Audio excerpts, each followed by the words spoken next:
உத்தரப்பிரதேசம் பூலான் தேவி. பூலான் தேவி என்பதற்கு தமிழில் அர்த்தம் பூக்களின் அரசு. 1963 ஆண்டு ஆகஸ்ட் மாதம் 10 தேவதின் மூலா தம்பதியினருக்கு இரண்டாவது பெண் குழந்தையாக பிறந்தவர். 4 சகோதரிகள், ஒரு சகோதரன். தந்தையார் தேவதின் அவர்கள் பெண் குழந்தை பிறந்ததால் ஒரு மிகப்பெரிய வெறுப்பில் 4 பெண்களின் மீதும் பூலான் தேவி அவர்கள் 11 வயதில் திருமணத்தை தந்தையார் பூப்பெய்வதற்கு முன்னாலேயே நடத்தி வைக்கிறார். கசக்கி பிழியப்பட்டார் பூலான் தேவி. ஒவ்வொரு நாள் இரவிலும் பாலியல் வன்கொடுமை கட்டிய கணவரால் நிகழ்த்தப்பட்டது. 16 வயதில் சிறையிலே சிறை காவலர்களால் சிதைக்கப்பட்டார்.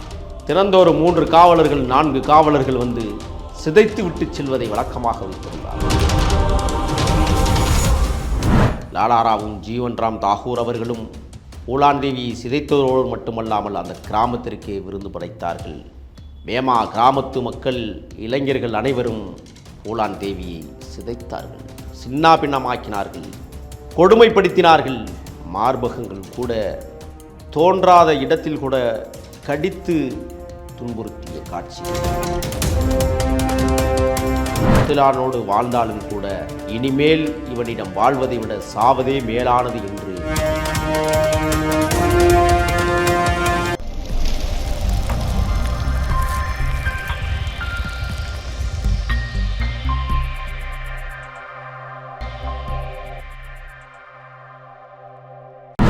தமிழகத்தை பொறுத்த வரைக்கும் ஒரு 20-25 ஆண்டுகள் வீரப்பனார் அவர்கள் எவ்வளோ பெரிய ஒரு மாவீரராக இருந்தார். அவர் செய்த செயல்கள்லாம் மக்களுக்கு எல்லாம் தெரியும். இப்போ அதே மாதிரி வட இந்தியாவை பொறுத்த வரைக்கும் ஒரு இதே மாதிரி வீரப்பன் அவர்களுக்கு இணையாக ஒருத்தவங்க மிகப்பெரிய ஆளுமை செலுத்திட்டு இருந்தாங்க. இந்த மாதிரி தலைமறைவான வாழ்க்கைகள் மூலம் அவங்க வெளியில் ஒரு பொது வாழ்க்கைக்கு அதுக்கப்புறம் பெரிய அளவில் பேசப்பட்டாங்க. ஆனால் அவர் ஒரு பெண்ணென்ற அளவில் அவர்கள் மிகப்பெரிய சில விஷயங்கள் பற்றி நம்ம கேள்விப்பட்டிருக்கோம். அவங்கள பற்றி சொல்லுங்க ஐயா. உத்தரப்பிரதேசம் பூலான் தேவி. பூலான் தேவி என்பதற்கு தமிழில் அர்த்தம் பூக்களின் அரசி. 1963 ஆண்டு ஆகஸ்ட் மாதம் 10 தேவதின் மூலா தம்பதியினருக்கு இரண்டாவது பெண் குழந்தையாக பிறந்தவர். 4 சகோதரிகள், ஒரு சகோதரன். தந்தையார் தேவதின் அவர்கள் பெண் குழந்தை பிறந்ததால் ஒரு மிகப்பெரிய வெறுப்பில் 4 பெண்களின் மீதும் காட்டினார். இவர் ஒரு மல்லா என்கிற சமூகத்தைச் சேர்ந்தவர். மிகவும் பிற்படுத்தப்பட்டவர் சமூகத்திலிருந்து பிறந்தவர். அங்கே மல்லா சமூகத்திற்கும் தாகூர் சமூகத்திற்கும் இடையில் ஒரு மிகப்பெரிய சாதிய வன்மம் தலைத்தோங்கி கிடந்த மாநிலம் மகாராஷ்டிரா.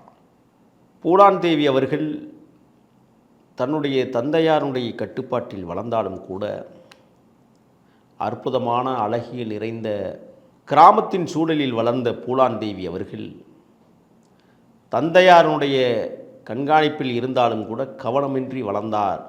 குழந்தை திருமணங்களை இந்த நாடு ஒரு காலத்தில் கண்டிருந்தது. அந்த அடிப்படையில்தான் பூலான் தேவி அவர்கள் 11 வயதில் திருமணத்தை தந்தையார் பூப்பெய்வதற்கு முன்னாலேயே நடத்தி வைக்கிறார். விறகு வெட்டி கொண்டே விற்கிற வேளையிலும் வீட்டு வேலைகளை செய்து சமைப்பது, பாத்திரங்கள் கழுவுவது, துணிகள் துவைப்பது போன்ற வேலைகளிலும் ஈடுபட்டிருந்தார் பூலான் தேவி. கணவர் புத்திலான் பூலான் தேவியை விட 3 மடங்கு வயது மூத்தவர், 35 வயதை கடந்தவர். ஏற்கனவே 2 திருமணங்கள் அவருக்கு நடந்தேறியிருக்கிறது.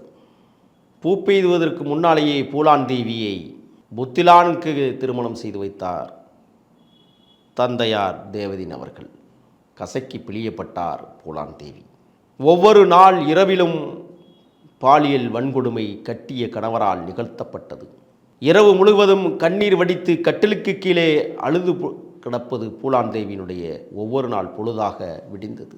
மார்பகங்கள் கூட தோன்றாத இடத்தில் கூட கடித்து துன்புறுத்திய காட்சிகள். புத்திலானுடைய அடக்குமுறைகள். பகலெல்லாம் வீட்டு வேலை செய்ய வேண்டும், சமைத்து போட வேண்டும், துணிமணிகளை துவைக்க வேண்டும், பல்வேறு வேலைகளை கொடுத்து பூலான் தேவியை கசக்கினான் புத்திலான். ஆனால் பூலாந்தேவி எல்லாவற்றையும் சகித்து கொண்டு புத்திலானோடு வாழ்ந்தாலும் கூட இனிமேல் இவனிடம் வாழ்வதை விட சாவதே மேலானது என்று கருதி புத்திலானை துறந்து பூலாந்தேவி அவர்கள் தன்னுடைய பெற்றோர்களிடம் தேவதின் மூலாவிடம் சென்று தன்னுடைய வாழ்க்கை பயணத்தை தொடர்ந்தார். ஆனால் அங்கேயும் சிக்கல் எழுந்தது. ஏற்கனவே பெண் குழந்தைகள் மீது வெறுப்புற்று இருந்த தேவதின் அவர்கள் தன்னுடைய அண்ணனான கருதையான் வீட்டிற்கு கொண்டு போய்விட்டார். கருதையான் வீட்டிலே வளர்ந்த பூலாந்தேவி பல்வேறு இன்னல்கள், இடர்பாடுகள், அவமானங்கள், கேவலங்கள் எல்லாவற்றையும் சந்தித்தார். தினந்தோறும் அடிவிலும் தினந்தோறும் கொடுமைப்படுத்துவார்கள். அப்படி வளர்ந்து வந்திருக்கிற பூலாந்தேவி ஒரு கணம் யோசித்தார். தன் தகப்பனான தேவதின் அவர்களுக்கும் கருதையாள் அவர்களுக்கும் சொத்து மதிப்பு எவ்வளவு என்பதை கணக்கிட்டு பார்த்தார். கருதையாளுக்கு பல ஏக்கர்கள் விளைநிலங்களாக இருந்தது. பூலாந்தேவி தன்னுடைய பெரியப்பா கருதையாளிடம் சொத்து கேட்கிறார். என் தகப்பனுக்குரிய சொத்தை பிரித்து கொடுங்கள் என்று கேட்டார். ஆனால் அந்த சொத்துகள் அனைத்தும் கருதையாள் பேரில் அவர் பேர் மாற்றம் செய்து வைத்திருந்தார். சொத்தையா கேட்கிறாய் என்று மனதில் நினைத்து கொண்ட கருதையாள் அவர்கள் சொல்லனா துயரங்களை பூலாந்தேவி அவர்களுக்கு கொடுத்தார்கள். ஒரு கட்டத்தில் பூலாந்தேவி கேள்வி மேல் கேள்வி கேட்க, இனிமேல் பூலாந்தேவி சும்மா விட்டால் சொத்திற்கே ஆபத்து என்று கருதிய கருதையாள் அவர்கள் ஒரு திருட்டு வழக்கிலே பூலாந்தேவி அவர்களை காவல்துறையிடம் புகார் அளித்து கைது செய்து சிறையில் அடைத்தார்கள். சிறைக்கு சென்ற பூலாந்தேவி 16 வயது. 16 வயதில் சிறையிலே சிறை காவலர்களால் சிதைக்கப்பட்டார். சொல்லனா துயரங்கள் சிறையிலே. தினந்தோறும் 3 காவலர்கள் 4 காவலர்கள் வந்து சிதைத்து விட்டு செல்வதை வழக்கமாக வைத்திருந்தார்கள். ஒரு நாள் தேவதின் தந்தையார் அவர்கள் பூலாந்தேவியை போய் பார்ப்பதற்காக சிறை சென்றபோது சிறையிலே மெலிந்த உடலாய் கண்ணங்குழிகள் வற்றிப்போய் உடல் சோர்வுடன் உட்கார்ந்திருந்த தன் மகளை பார்த்து கதறி அழுகிறார். இனிமேலும் தன் மகளை சிறையில் வைத்திருந்தால் செத்தே போய்விடுவாள் என்று கருதிய தேவதியின் அவர்கள் தாகூர் சமூகத்தில் நிலக்கிழார்களாக இருந்தவர்களிடம் போய் முறையிட்டு தன்னுடைய மகளை எப்படியாவது சிறையிலிருந்து எடுக்க வேண்டும் என்று கருதி சிறையில் எடுத்தார்கள். சொந்த கிராமத்திற்கு பூலாந்தேவி சிதைக்கப்பட்ட நிலையில் கட்டிய கணவரான புத்திலான் ஒரு பக்கம் கொடுமை, இன்னொரு பக்கம் மன அழுத்த கொடுமையாக சொந்த பெரியப்பா, அதற்கு பிறகு சிறை சென்ற பூலாந்தேவிக்கு காவல்துறையால் சிதைக்கப்பட்ட வரலாறு, இதையெல்லாம் தாங்கி கொண்டு சொந்த கிராமத்திற்கு வந்தார் பூலாந்தேவி. அங்குதான் பிரச்சனை தொடங்கியது. லாலாராவ், ஜீவாராம், தாகூர் போன்றவர்களெல்லாம் மாறி மாறி பூலாந்தேவியை கற்பழித்தார்கள். காம கொடூரன்கள். சாதி பார்த்து கற்பழித்தார்கள், சமூகம் பார்த்து சிதைத்தார்கள், மார்பகங்களை கடித்து குதறினார்கள். பார்ப்பதற்கு அழகு, பண்பட்ட பார்வை, தொட்டால் இரத்தம் சிவக்கும் தோள்கள், நீண்ட முடி, வளைந்த புருவம், 16 வயது கொண்ட பக்குவ பெண் பூலாந்தேவி கிராமத்திற்கே தேவைப்பட்டாள். லாலாராவும் ஜீவன்ராம் தாகூர் அவர்களும் பூலாந்தேவியை சிதைத்ததோடு மட்டுமல்லாமல் அந்த கிராமத்திற்கே விருந்து படைத்தார்கள். மேமா கிராமத்து மக்கள், இளைஞர்கள் அனைவரும் பூலாந்தேவியை சிதைத்தார்கள், சின்னாபின்னமாக்கினார்கள், கொடுமைப்படுத்தினார்கள், கோலோச்சினார்கள். 22 முறை கற்பழித்தார்கள். சொல்ல முடியாத தருணத்தில் இருந்தாலும் நிர்வாண கோலத்தோடு வேலைகள் செய்ய அனுமதிக்கப்பட்டார் பூலாந்தேவி. உடம்பில் ஒட்டு துணிகள் கூட இல்லாமல் ஊருக்குள் வீதிகளில் சிதறி கிடக்கிற குப்பைகளை கூட்டி எல்ல வைத்தார்கள். அதோடு அவர்கள் விட்டு வைக்கவில்லை. பூலான் தேவி எவ்வளவு தூரம் தமக்கு தேவைப்பட்டாள் என்பதை ஆய்ந்தறிந்து தாகூர் சமூகத்தினவர் அந்த கிராமமே பூலான் தேவிக்கு அவளுடைய அழகிற்கு மயங்கி அணு அணுவாக பூலான் தேவி சிதைத்த கொடுமை. மீண்டும் புக்கிலான் என்கிற அந்த கிழவனை போய் புருஷனை பார்ப்பதற்காக போனாள் பூலான் தேவி. வேறொரு பெண்ணோடு திருமணம் செய்து கொண்டு சொகுசாக வாழ்ந்து கொண்டிருந்தான். நீதி கேட்டாள் பூலான் தேவி. கோபத்துடன் திரும்பினாள்.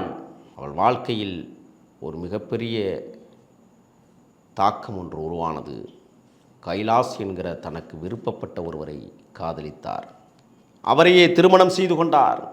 இனிமேல் நமக்கு நல்ல வாழ்க்கை இருக்கிறது, இனிமேல் வேறொரு எந்த விடயமும் நமக்கு தேவையில்லை என்று கருதிய பூலான் தேவி தன்னுடைய இல்லற வாழ்வை இன்பமாக தொடங்கிய காலகட்டம். கைலாசிற்கு பூலான் தேவிக்கும் இரண்டாவது திருமணம் நடக்கிறது. அப்பொழுதுதான் விக்ரமல்லா, பாபு புச்சர் போன்றவர்கள் கடத்தல்காரர் தலைவர்களாக இருந்தவர் பாபு புச்சார். அவனுடைய அறிமுகம் இரண்டாவது கணவரான கைலாஸின் மூலமாக ஏற்படுகிறது. கைலாஸ் சிறிது காலம் பூலான் தேவியை பயன்படுத்திவிட்டு பாபு புச்சார் என்கிற கொள்ளை தலைவனிடம் ஒப்படைத்தார். பாபு புச்சார் அணு அணுவாக ஒவ்வொரு நாளும் சிதைத்தான் பூலான் தேவியை. கொடுமை தாங்க முடியாமல் எத்தனையோ நாள் கதறியிருக்கிறார்கள். ஒரு நாள் கைலாஸ் வீட்டிற்கு தப்பி ஓடி மீண்டும் பாபு புச்சர் அழைத்து வருகிறான். சொல்ல முடியாத சாட்டையடிகளை கொடுத்து அழைத்து வருகிறான். தம் இச்சைகளுக்கு நீ கட்டுப்படவில்லை என்றால் சுட்டுக்கொள்ளுவேன் என்று அறிவித்தான்.